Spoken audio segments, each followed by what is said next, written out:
देवेंद्र फडणवीस आणि Eknath शिंदेंमधील cold war आता सुरूच असल्याचं पाहायला मिळत आहे। आता 900 कोटींच्या प्रकल्पावरून सेना आणि भाजपमध्ये जुंपण्याची शक्यता आहे। तत्कालीन मुख्यमंत्री एकनाथ शिंदेंनी मंजुरी दिलेल्या जालन्यातील सिडको प्रकल्पाच्या चौकशीचे आदेश मुख्यमंत्री सचिवालयाकडून देण्यात आले आहेत। जालन्याच्या खरपुडीमधील प्रकल्पात भूमाफियांना सिडकोची आर्थिक फसवणूक केल्याचा आरोपच माजी आमदार संतोष सांबरे यांनी केला होता। त्यांनी या प्रकरणी चौकशीची मागणीही केली होती। या भूमाफियांनी शेतकऱ्यांकडून काय भावाने जमिनी घेतल्या आणि आज सिडकोला काय भावाने विकत आहेत, या सिडकोला संपादित केलेल्या जमिनीचे मालक कोण कोण आहे, या संदर्भातली सगळी चौकशी आता या माध्यमातून होणार आहे। आणि मला खात्री आहे की माननीय मुख्यमंत्र्यांच्या आदेशानंतर सिडको प्रशासन व अधिकारी आणि माननीय जिल्हाधिकारी महोदय हे महसूल यंत्रणेच्या माध्यमातून या संदर्भात सविस्तर आणि सखोल चौकशी करतील। तर नेमकं कुठल्या घटनांनी महायुतीला सुरुंग लागलाय, ग्राफिक्सच्या माध्यमातून पाहूयात। 6 फेब्रुवारी सरनाईकांना डावलून एसटी महामंडळाच्या अध्यक्षपदी प्रशासकीय नियुक्ती। 7 फेब्रुवारी ठाण्यात जनता दरबार घेण्याची गणेश नाईकांची घोषणा। 9 फेब्रुवारी आपत्ती व्यवस्थापन समितीतून आधी शिंदेंना वगळलं, वादानंतर त्यांची नियुक्ती। 10 फेब्रुवारी उद्योग खात्याचे अधिकारी परस्पर निर्णय घेत असल्याबद्दल सामंतांची नाराजी। 16 फेब्रुवारी मुख्यमंत्री वैद्यकीय मदत कक्ष असताना शिंदेंकडून स्वतंत्र कक्षाची स्थापना। 17 फेब्रुवारी मुख्यमंत्र्यांपाठोपाठ शिंदेंकडून उद्योग विभागाचा आढावा। तर एकंदरीतच आपण पाहतोय की शिंदे आणि फडणवीसांमध्ये कोल्ड वॉर सुरू असल्याचं पाहायला मिळत आहे। अनेक घटना अशा आहेत ज्यामधून नेमकं या दोघांमधील हे कोल्ड वॉर जे आहे ते पुढे आल्याचं पाहायला मिळत आहे आणि म्हणून या दोघांच्या या वादातून महायुतीला सुरुंग लागतोय का, हा प्रश्न उपस्थित होतोय। यानंतर बातमी ठाण्यातून आहे। ठाण्यात गणेश नाईक घेत असलेल्या जनता दरबारावरून शिंदे गट आता चांगलाच आक्रमक झालाय। ठाणे एकनाथ शिंदेंचा बालेकिल्ला आहे, त्यांना कुणी हलवू शकत नाही असं प्रताप सरनाईक म्हणाले। तर ज्या दिवशी अमित शहा नसतील त्या दिवशी त्यांच्या टेकड्याही राहणार नाहीत असा टोला राऊतांनी लगावला। अनेक लोकांनी ठाणे जिल्हा हा शिवसेनेचा बालेकिल्ला आहे। गेल्या अनेक वर्षांमध्ये अनेक लोक आली आणि गेली। ठाणे जिल्हा हा शिवसेनेचा बालेकिल्लाच राहिला। हा धर्मवीर आनंद दिवेंचा बालेकिल्ला आहे। हा शिवसेनेचे मुख्यमंत्री एकनाथ शिंदे साहेबांचा बालेकिल्ला आहे। त्याला कोणी हलवू शकत नाही। शिंद्यांचा बालेकिल्ला कोणताच नाहीये। शिंद्यांच्या पैशाने काही बालेकिल्ले तात्पुरते उभे केले आहेत। एकनाथ शिंदेने बालेकिल्ला उभा करावा असं कोणतं महान कार्य त्यांनी गेल्या 50 वर्षात केलं काय आहे? ज्या दिवशी अमित शहा नसतील त्या दिवशी बालेकिल्ले काय त्यांची टेकड्या पण राहणार नाही। या राजकीय बातम्यांनंतर आता लाडक्या बहिणींसाठी महत्त्वाची बातमी आहे। मुख्यमंत्री माझी लाडकी बहीण योजनेतून कमी केलेल्या महिलांची संख्या आता 9 लाखांवरती जाण्याची शक्यता आहे। यापूर्वी 5 लाख महिलांची नावं कमी करण्यात आली होती आणि आता राज्यात सुरू असलेल्या छाननी प्रक्रियेनंतर फेब्रुवारी महिन्यात आणखी 2 लाख लाभार्थी अपात्र ठरणार असल्याची माहिती सूत्रांनी दिली आहे। तसंच सरकारी कर्मचारी असलेल्या महिला सुद्धा आणि दिव्यांग असणाऱ्या 2 लाख बहिणी सुद्धा अपात्र ठरण्याची शक्यता वर्तवण्यात येते आणि म्हणून हा आकडा 9 लाखांवरती जाऊ शकतो। त्यामुळेच राज्य सरकारच्या 945 कोटी रुपयांची बचत होणार असल्याचे आता कळत आहे। तर नेमकं कोणत्या योजनेतून नावं वगळण्यात आली आहेत पाहूयात। संजय गांधी निराधार योजनेतून 2,30,000 लाडक्या अपात्र ठरल्यात। 65 वर्षांहून अधिक वय असलेल्या 1,10,000 लाडक्या अपात्र ठरल्यात। कारधारक, नमोशक्ती योजना लाभार्थी आणि स्वेच्छेने नावं मागे घेणाऱ्यांची संख्या आहे 1,60,000। फेब्रुवारीत छाननी प्रक्रियेनंतर 2 लाख अपात्र ठरल्याची माहिती दिली गेली आहे। तर सरकारी कर्मचारी आणि दिव्यांगांमधून 2 लाख महिला अपात्र ठरण्याचा अंदाज वर्तवला जातोय। तर लाडक्या बहिणींना वगळण्यावरून वडेट्टीवारांनी टीकास्त्र लागलंय। गरज सरो आणि वैद्य मरो असं सरकार वागतंय, सरकार लाडक्या बहिणींना फसवतंय असं विजय वडेट्टीवार म्हणाले। बहिणींना फसवण्याचं महापाप हे सरकार करतंय। बहिणींनी सरकारचा बदला घेण्यासाठी सज्ज व्हावं बहिणींनी बदला घेऊन सरकारला जागा दाखवा असं आवाहन सुद्धा वडेट्टीवारांनी केलंय. तर लाडकी बहीण म्हणजे सरकारी पैशातून मतदारांना लाच दिल्याची टीका राजू शेट्टींना केलेली आहे.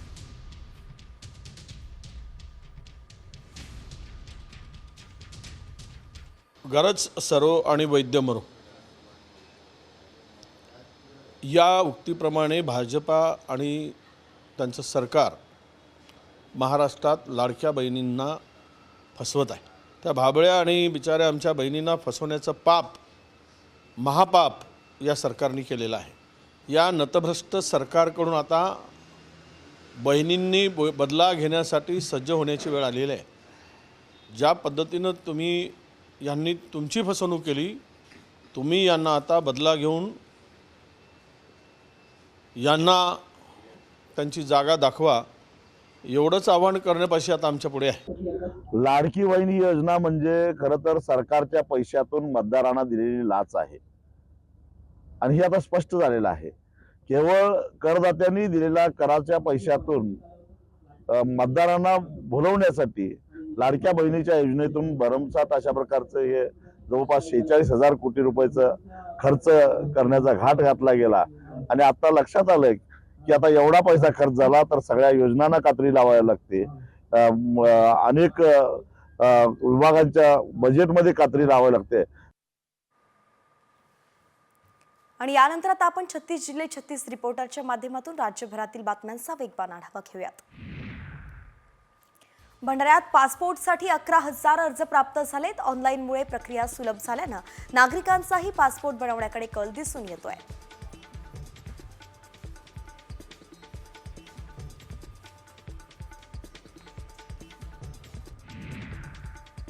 छत्रपती संभाजीनगरमध्ये 1 दिवसाचं राज्यव्यापी काम बंद आंदोलन पुकारलं गेलंय.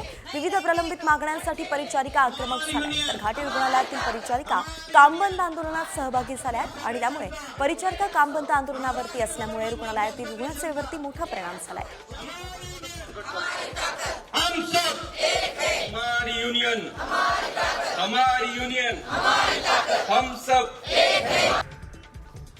वाशिममध्ये पैनगंगा नदीवरती कोल्हापुरी बंधारे पाण्याअभावी कोरडे पडलेले आहेत. त्यामुळे बंधाऱ्यांवरती अवलंबून असलेली शेकडो हेक्टर रब्बीची पिकं धोक्यात आली आहेत आणि त्यामुळे शेतकऱ्यांचं आर्थिक नुकसान सुद्धा होणार आहे.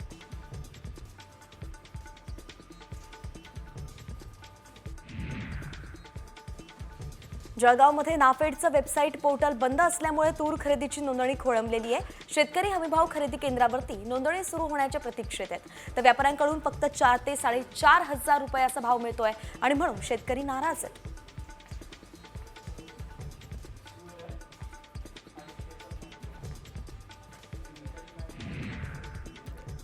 तणनाशक फवारणीमुळे नुकसान झालेल्या कांदा उत्पादक शेतकऱ्यांना अखेर कंपनीकडून नुकसान भरपाई मिळालेली आहे. तणनाशक फवारणीनंतर पीक जळाल्यानं 84 शेतकऱ्यांना 65 लाख रुपये भरपाई मिळाली आहे. कृषी मंत्री माणिकराव कोकाटेंच्या हस्ते नुकसान भरपाईचं धनादेश कंपनीने वाटले. तर सांगोल्यामध्ये पाणी टंचाई संदर्भात सर्व पाणी पुरवठा विभागाच्या अधिकाऱ्यांची बैठक झाली. महिना अखेरपर्यंत पाणी पुरवठ्याची कामं पूर्ण करण्याच्या सूचना अधिकाऱ्यांना दिल्या गेल्या.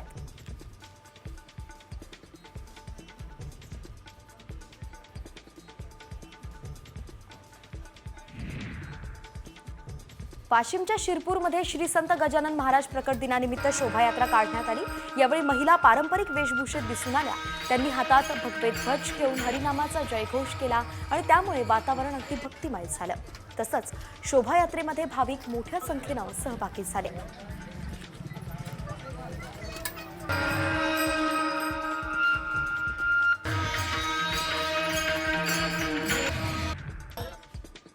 संतनगरी शेगावात गजानन महाराजांचा 147वा प्रकट दिन साजरा होतोय. राज्यातूनच नाही तर देशभरातून भाविक शेगावमध्ये दाखल झालेत. गणगणगणात बोतीच्या गजरात हजारो पायदिंड्या संतनगरी शेगावात पोहोचल्यात.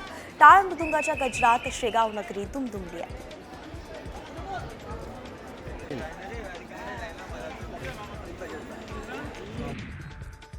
जळगावच्या पाचोरा तालुक्यामध्ये रांगोळी कलाकारांनी गजानन महाराज प्रकट दिनानिमित्त महाराजांच्या प्रतिमेची कलाकृती साकारली आहे. गजानन महाराज मंदिरात 5 बाय 4 फूट आकाराची ही रांगोळी आहे.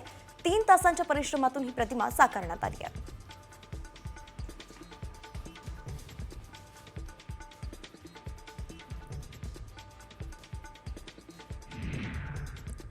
सोलापूरमध्ये तापमानाची 38°C नोंद झालेली आहे. ते राज्यातील सर्वाधिक उष्ण शहर ठरलंय आणि त्यानंतर सोलापूर तसंच अकोल्यात तापमान 37° दिसून आलं. पुढील काही दिवसांमध्ये तापमानात अजून वाढ होण्याची शक्यता आहे.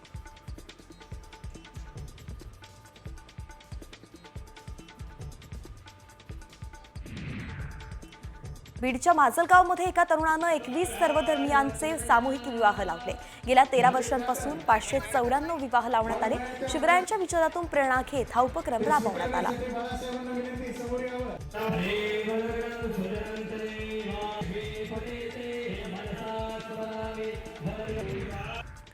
भंडाऱ्याच्या तुमसरमध्ये शिवजयंतीच्या रॅलीत आमदार राजू कारेमोरेंची पावलं थिरकली आहेत. शिवभक्तांसह डीजेच्या तालावरती थिरकत कारेमोरेंनी आनंद साजरा केलाय. रॅलीमध्ये शिवभक्तांसह आमदारांचा नाचतानाचा व्हिडिओ तुफान व्हायरल होतोय.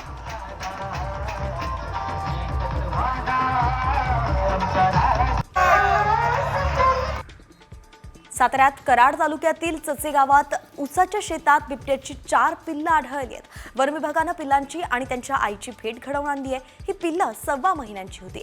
दरम्यान गावात बिबट्याच्या वावरामुळे भीतीचं वातावरण पसरलंय.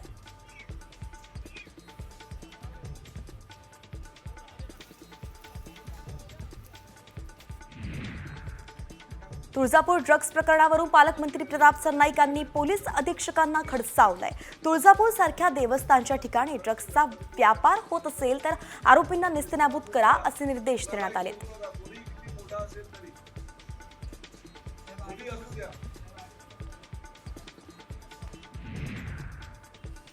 यवतमाळच्या पुसद तालुक्यामध्ये जिल्हा बँकेनं शेतकऱ्यांच्या अनुदानाची रक्कम चक्क संचालकांच्या वडिलांच्या वाहन कर्जात वळती केली आहे. बँकेत झालेल्या बैठकीत यावरती काही संचालकांनी आवाजही उठवला आणि त्यानंतर ही बाब प्रोसिडिंगवरती घेण्यात आली.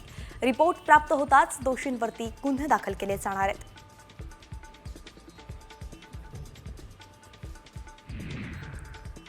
कल्याणला मध्यरात्रीच्या सुमारास एकावरती गोळीबार झाला. उत्तर प्रदेशातील जागेच्या वादातून चुलत भावानंच गोळीबार केला. ही कोळशेवाडी पोलिसांनी माहिती दिलेली आहे.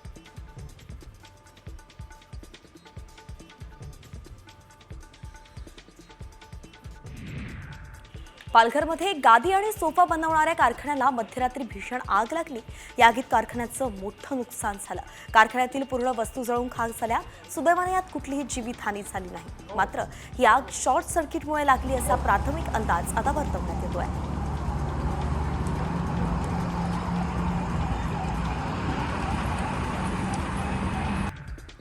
रायगड जिल्ह्यात पेण आणि सुधागड तालुक्यात भूकंपाचे सौम्य धक्के जाणवलेत. जमिनीला हादरे बसून भूगर्भातून आवाज आला. घरातील भांडी हलली. इतर कुठलंही नुकसान झालं नाही अशी माहिती ग्रामस्थांनी दिली आहे.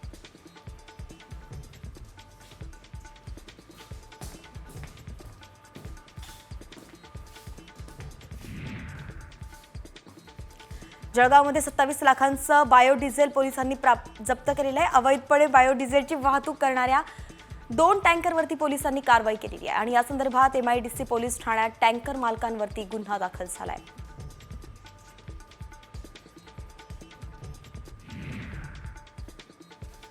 उल्हासनगरमध्ये वाहतुकीचे नियम एक जण मोडतोय आणि त्याचा दंड दुसऱ्यालाच भरावा लागतोय. त्यामुळे वाहतूक विभागाचा दंड भरून मोटरसायकल चालक हैराण झालाय.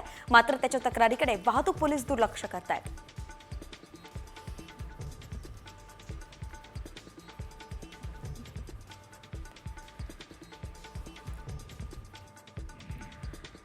MMRDA कडून उभारण्यात येणाऱ्या ऑरेंज गेट मरीन ड्राईव्ह या भुयारी मार्गाच्या कामाला वेग येणार आहे. 9.2 किलोमीटर लांबीच्या या मार्गामध्ये 6.52 किलोमीटर दुहेरी बोगदा असणार आहे आणि या मार्गाच्या उभारणीसाठी MMRDAला 7,326 कोटींचं कर्ज सरकारी बँकेकडून मिळालं असून यातून करार आता करण्यात आलेला आहे. त्यामुळेच त्या कामाला चालनाही मिळणार आहे.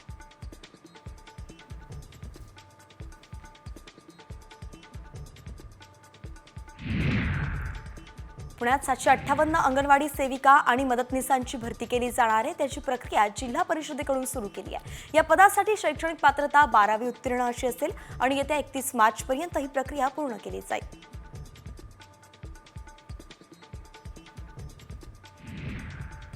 आता अंगणवाडी सेविकांना प्रमाणपत्राचं बंधन असणार आहे. इयत्ता 10वी उत्तीर्ण अंगणवाडी सेविकांसाठी 1 वर्षाचा कोर्स करणं बंधनकारक आहे, तर 12वी उत्तीर्ण सेविकांना 6 महिन्यांचा बाल शिक्षण प्रमाणपत्राचा कोर्स करणं बंधनकारक करण्यात आलंय.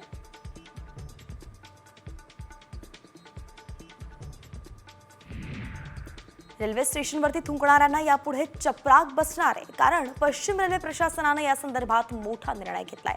थुंकणाऱ्यांच्या विरोधात आता दंडात्मक कारवाई केली जाणार आहे. त्यासोबतच त्यांच्याकडून 500 रुपयांचा दंड वसूल केला जाणार आहे.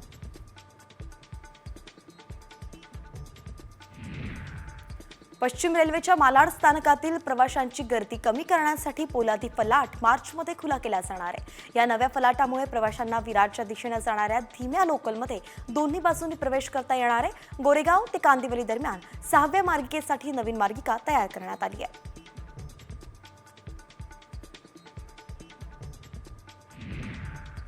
मुंबईच्या वाहतूक कोंडीवरती उपाय म्हणून मंत्रिमंडळाने पॉट टॅक्सी प्रस्तावाला मंजुरी दिली आहे. MMRDA ही प्रणाली लागू करण्याच्या व्यवहार्यतेचं मूल्यांकन करण्यासाठी आता सर्वेक्षण करणार आहे. एकनाथ शिंदेंच्या मुख्यमंत्रीपदाच्या कार्यकाळात वांद्रे ते कुर्ला 8.8 किलोमीटरच्या पॉट टॅक्सी मार्गाच्या योजनेला मंजुरी देण्यात आली आहे.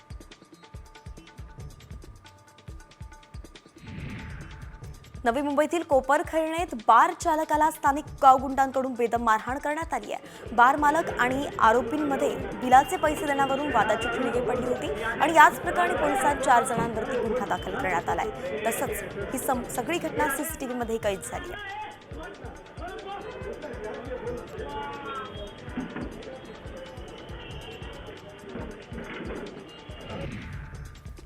उल्हासनगरच्या क्राईम ब्रांचनं 2 अट्टल चोरट्यांना बेड्या ठोकल्या आहेत. त्यांच्याकडून 2 रिक्षा आणि 1 बाईक हस्तगत करण्यात आली आहे. संतोष पाटील आणि संजय मकवाना अशी चोरट्यांची नावं आहेत. मागील अनेक महिन्यांपासून परिमंडळ 4 मध्ये या 2 चोरट्यांनी धुमाकूळ घातला होता.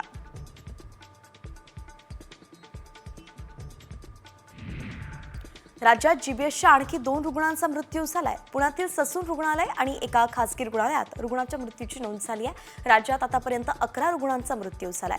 तर राज्यातील GBSची रुग्णसंख्या 211 वरती पोहोचली आहे. हा आजार संसर्गजन्य आजार नसला तरी खूप धोकादायक नसल्याचं तज्ज्ञांचं म्हणणं आहे.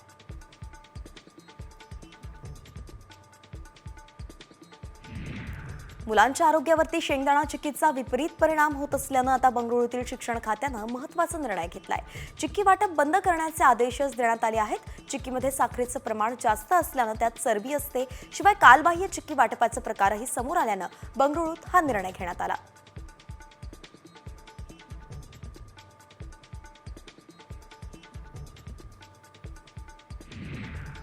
उत्तर प्रदेशचे मुख्यमंत्री योगी आदित्यनाथ यांनी त्रिवेणी संगमावरील पाण्याच्या गुणवत्तेवरती उपस्थित प्रश्नांना आता उत्तर दिलंय. संगमावरील पाणी फक्त स्नानासाठीच नाही तर पिण्यासाठीही योग्य असल्याचा दावा त्यांनी केलाय. अनेकांनी महाकुंभला बदनाम करण्यासाठी असे प्रश्न उपस्थित केल्याचा आरोप त्यांनी केला आहे.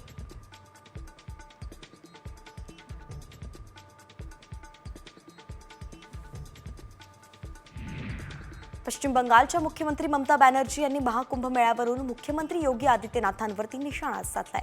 चेंगराचेंगरीच्या घटनांचा उल्लेख करत ममतांनी महाकुंभला मृत्यू कुंभ असं संबोधलंय. VIPंना विशेष सुविधा, गरिबांकडे मात्र दुर्लक्ष असा आरोपही ममता बॅनर्जींनी केलाय.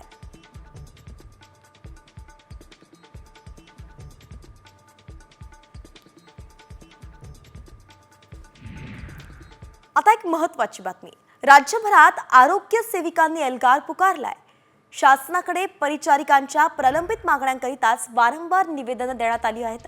मात्र अजून तरी कुठलीही दखल घेण्यात आली नाहीये. त्यामुळे शासनाचं लक्ष वेधण्याकरिताच आता राज्यभरात शासकीय परिचारिका कामबंद आंदोलनावरती आहेत. संभाजीनगरच्या घाटी रुग्णालयात तर कोल्हापुरात छत्रपती प्रमिला राजे रुग्णालयात 400हून अधिक परिचारिकांनी कामबंद आंदोलन पुकारलंय. अमरावती जिल्हा सामान्य शासकीय रुग्णालयात सुद्धा परिचारिकांनी कामबंद आंदोलन पुकारलंय. तर धुळे जिल्हा रुग्णालयात परिचारिकांचा 1 दिवसीय संप पाहायला मिळतोय. ही 4ही दृश्य आपण पाहतोय.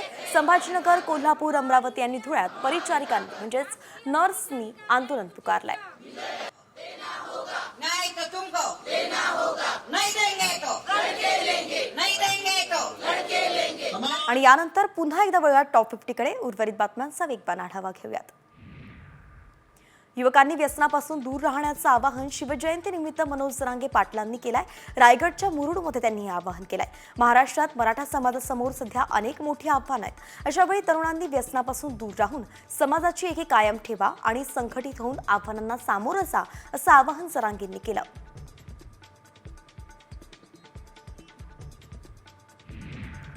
चॅम्पियन्स ट्रॉफीमध्ये आज भारत विरुद्ध बांगलादेश हा सामना रंगणार आहे. आज दुबईमध्ये हा सामना खेळला जाणार आहे. बांगलादेश विरुद्धच्या सामन्यापूर्वी टीम इंडियाच्या दिग्गज खेळाडूंनी नेटमध्ये उत्तम कामगिरी केली आहे, पण या सामन्यावरती पावसाचं सावट आहे.